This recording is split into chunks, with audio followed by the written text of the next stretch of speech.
Ya, what's up guys, dan bertemu lagi bersama Gorioris di MotoGP karir untuk episode ke-142. Dan sekarang round kelima di MotoGP Lemang. Kita gagal ngeraih hasil yang bagus, tapi Fabio Quartararo start dari pole position luar biasa banget, karena dia bakal start dari posisi pertama di home race-nya sendiri, yakni di MotoGP Prancis. Sesuai kebangsaannya si Fabio Quartararo. Jorge Martin start kedua, kemudian untuk klasemen leader yaitu Luca Marini, dia akan start dari urutan ke-6, sementara itu si Asep akan start dari urutan ke-10 di race MotoGP Lemang, baik itu sprint dan juga balapan main race event. Tapi tidak mengapa, inilah perjuangan kita untuk ngebawa kembali ya menjadi motor juara dunia. Oke, dengan kompon double soft, semoga aja performa Asep bisa langsung melejit sedari awal balapan dimulai. Oke, langsung aja kita mulai MotoGP sprint event di seri Lemang di GP Prancis. Let's go. Starting from first place on the grid. Oke semua, dan langsung saja kita mulai round kelima MotoGP Lemang di Prancis. Lampu padam, it's on the way. Langsung saja kita full gas menuju tikungan Dunlop Shingen, dan nampak jelas rombongan rider semua bersikeras untuk ngedapetin posisi terbaik ketika start dimulai. Oke, hati-hati, sepertinya sebuah insiden terjadi. DJ terjatuh, oh my goodness man. Jorge Martin kali ini rombongan riders menabrak kita. Kayak balap macam apa ini? Banyak sekali pembalap yang menyerbu Asep sehingga kita terpaksa ngelakuin aksi yang tidak seperti biasanya. Kacau sekali, sangat chaos, dan sekarang sudah saya pental di urutan ke-13. Lihatlah notifikasi dari MotoGP Steward, sibuk sekali. Asli ini parah banget cuy. Oke, ini AI-nya masih gas ragu suruk, dan Maverick Vinales diganjar long lap penalty. Oke, sekarang menuju tikungan di depan, tikungan ke-8. Masuk perlahan. Oke, nice. Dapat apex-nya, kemudian exit corner. Kita akan berjuang rebutin tempat ke-5 dari Darien Binder. Kemudian Fabio Quartararo diganjar long lap penalty juga. Oke, Darien Binder masih mampu melawan, namun dia melebar. Kita ambil alih lagi. Oke, exit corner, nice. Kini braking zone di tikungan ke-11 menuju tikungan ke-12. Dua rider sudah nampak jelas dihukum long lap penalty, yakni Maverick dan juga Fabio Quartararo. Oke, last corner, exit. Saatnya memasuki lap kedua di MotoGP Prancis menuju Dunlop Shingen. Dan sebenarnya musuh baru kita di round kelima ini adalah Maverick Vinales. Namun Maverick tampil lebih unggul daripada Asep di balapan kali ini. Tapi yang bikin kita agak ngerasa lega ya, karena si Maverick juga diganjar LLP di balapan sprint kali ini, yang otomatis pasti bakal ngebikin si Maverick tidak bisa meraih kemenangan di balapan kali ini.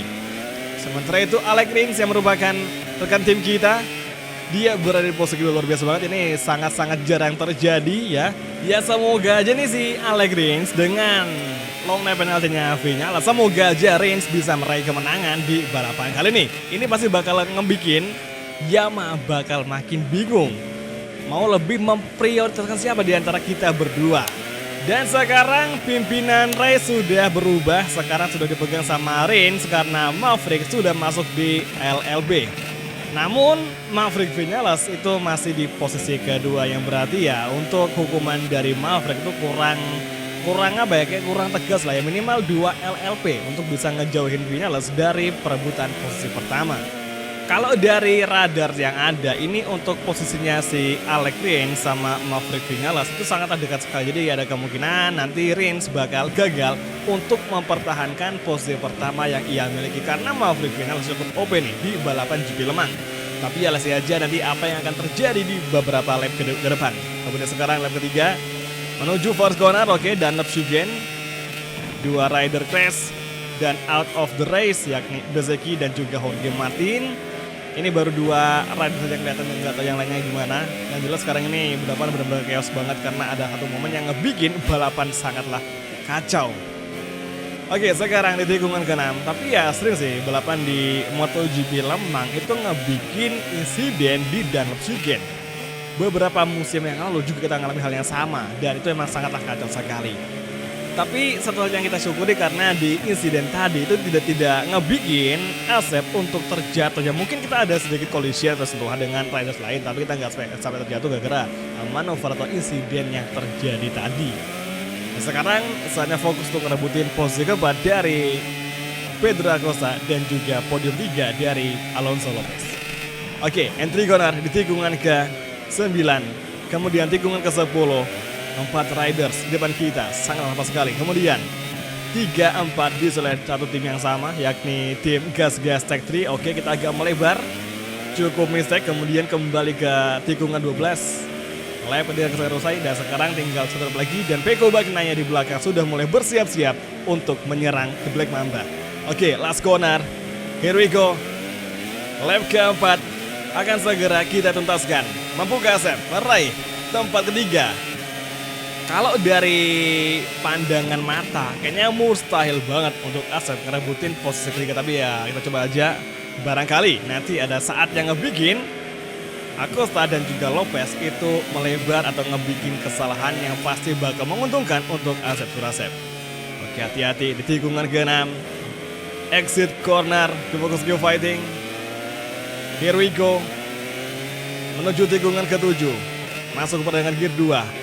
Medium soft sangatlah pas sekali di balapan kali ini. Kemudian exit corner, here we go guys, full gas lagi menuju tikungan ke-8. Masih Pecco di belakang kita, Darin B dari posisi ke-7 dan Tony Arbolino di posisi ke-8. Dan sepertinya Rins di overtaking oleh Maverick Vinales, yang berarti Yamaha gagal meraih kemenangan di MotoGP Sprint kali ini, karena Maverick memang sangat unggul sekali di balapan kali ini. Oke, tikungan Shigen, tikungan 9 dan 10.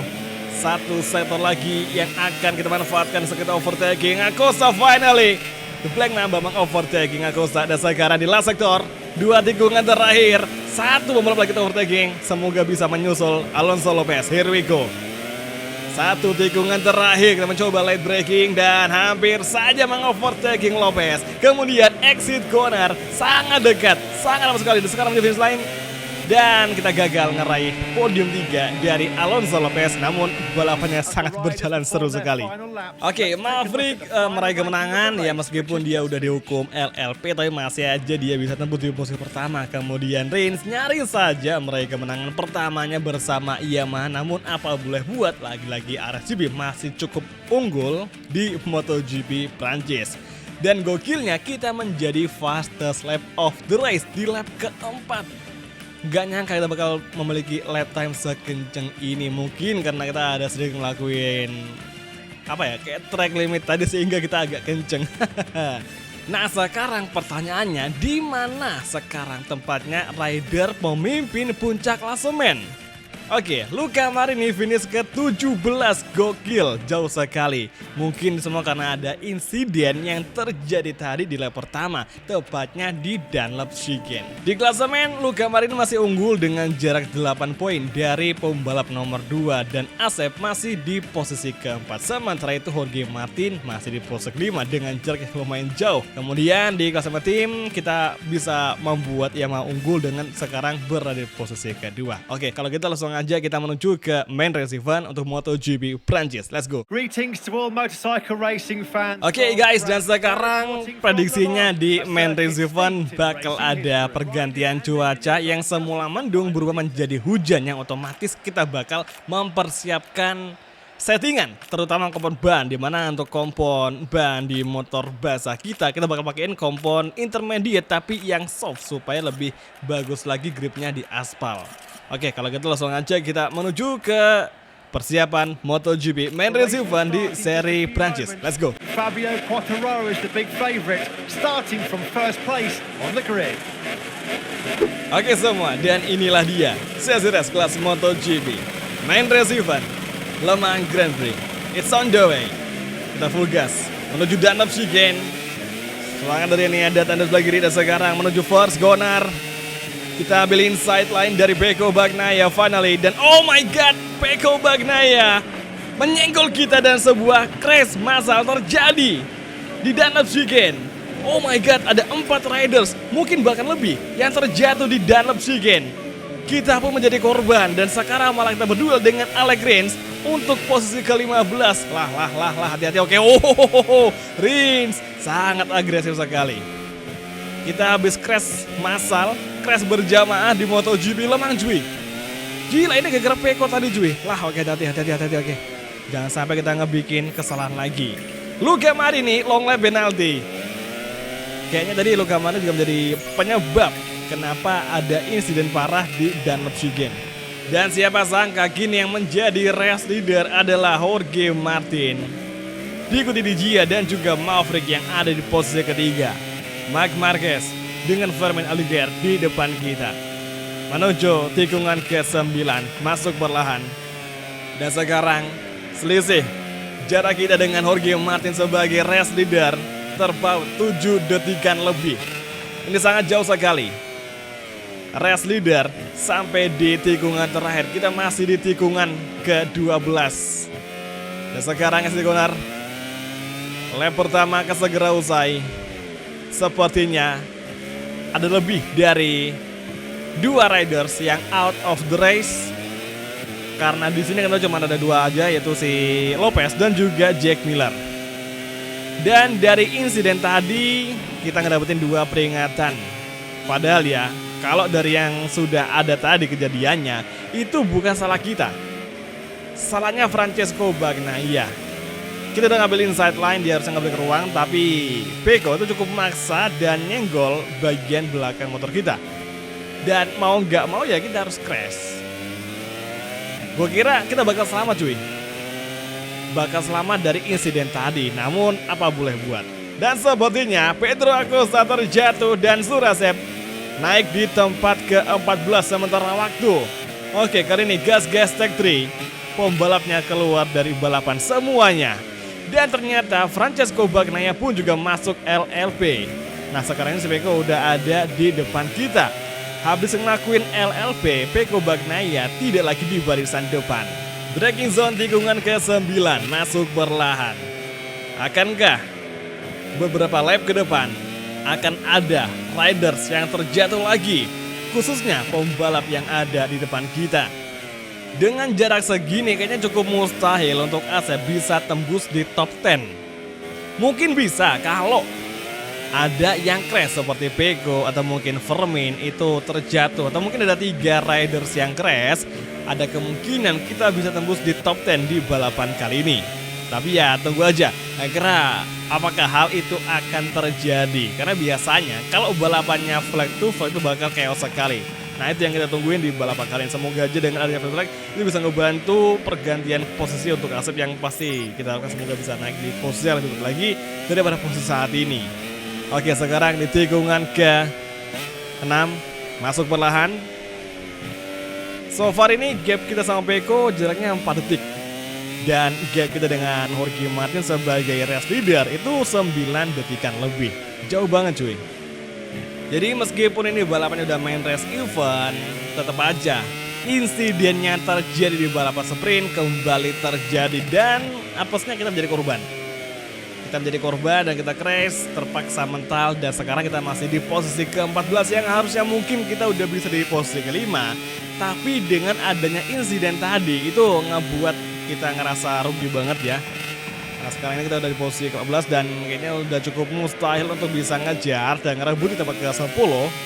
Yang gapnya aja kita sama pembalap ke-13 itu udah 3,9 detikan.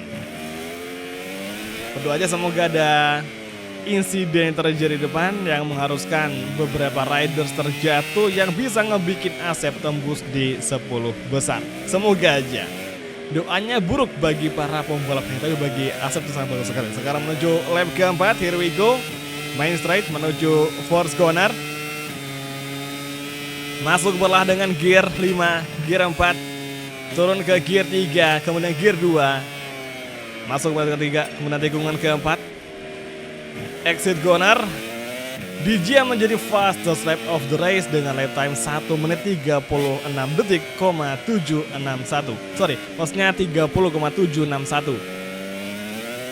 Dijia menjadi fastest lap dan dia menjadi pimpinan race. Oke, sepertinya Fabio Di Gia berhasil mengovertaking Jorge Martin untuk perebutan posisi pertama. wakil dari Pertamina Ducati VR46 berduel dengan Ducati Grace ini, serta ada satu musuh yang cukup nyempil, yakni Maverick Vinales yang ada di posisi ketiga. Firmin masih di posisi ke-12 dan Pecco masih di posisi ke-13. Di belakang kita ada Rins dan juga Miguel Oliveira. Acosta Lopez menjadi dua rider terakhir yang out of the race di balapan GP Le Mans. Entry corner, gap dengan Pecco ternyata semakin rapat. Sempat tadi menyentuh angka 4 detikan, tapi sekarang sudah sampai di angka 3,2 detikan, yang berarti ada improvisasi lap time dari Asep Surasep di lap keempat ini. Let's go guys, menuju lap kelima. 2,5 lap lagi, race akan segera usai. Here we go, to focus go fighting. Dijia masih menjadi fastest lap of the race. Dan lap Shigen masuk perlahan, masuk ke gear 2, entry corner. Dan gini, gapnya masih stabil di angka 3,2 detikan. Semoga ada perbaikan nanti di lap ke-6 cuy, semoga aja. Here we go, ke fokus go fighting. Oke, tikungan ke-6. Kita masih terus mencari, terus nge-push, memaksakan diri. Karena sekarang misi kita untuk ngalahin Maverick pun kayaknya bakal gagal nih di 3 race ini. Karena sekarang aja nih gap point kita sama Maverick itu jauh banget. Yang semula mungkin jaraknya belasan poin, tapi sekarang sudah menjadi 23 poin. Tepatnya minus 23 poin. Itulah jarak poin antara Asep dan juga Maverick Vinales. Yang mana kita berdua ini lagi dalam masa-masa battle, duel, sesuai dengan objektif yang diberikan dari sistem MotoGP 24. Karena kapan kita udah bisa ngalahin Maverick, kita bakal dikasih musuh baru lagi yang pasti bakal lebih challenging. Ini aja kita ngalahin Maverick udah kesusahan, apalagi ngalahin yang lain cuy. Ini bakal sulit di musim ini untuk bisa membuat semua objektif itu bisa kita selesaikan. Oke, gapnya semakin rapat kini 2 detik dengan Fermin Aldeguer. Pecco oh my goodness mate, satu pembalap dari Aprilia Factory yakni Augusto Fernandez terjatuh di last corner, yang mana itu ngebikin Asep tembus di tempat ke-13. Apalagi sekarang ini gap kita dengan Fermin atau dengan rombongan Pecco semakin dekat, 2,3 detik saja. Dan mungkin bakal lebih kita pangkas lagi di beberapa waktu ke depan. Let's go guys, ke fokus ke fighting, come on. Oke, bisa nih, semoga dia bisa tembus. Dan sepertinya ada yang terjatuh lagi di depan kita, yakni Alex Marquez di tikungan ke-6. Yang mana sekarang akhirnya seperti harapan Asep Surasep naik di tempat ke-12. Tinggal 2 posisi lagi, kita akan tembus di top 10. Gokil, luar biasa. Satu momen Augusto Fernandez crash, kemudian Alex Marquez juga terjatuh di tikungan ke-6. Dan mereka berdua yang crash barusan langsung keluar dari balapan atau not complete. Gini, untuk perebutan top 10 akan segera kita saksikan sesaat lagi. Apakah mungkin di lap terakhir akan menjadi lap kunci kita merebut 10 besar? Karena sekarang gap dengan rombongan Pecco Fermin semakin rapat. Let's go guys, last sektor, 2 tikungan terakhir, masuk perlahan. Come on, Jorge Martin masih menjadi race leader, di Gia kedua dan Maverick di urutan ketiga. Memasuki lap ke-7.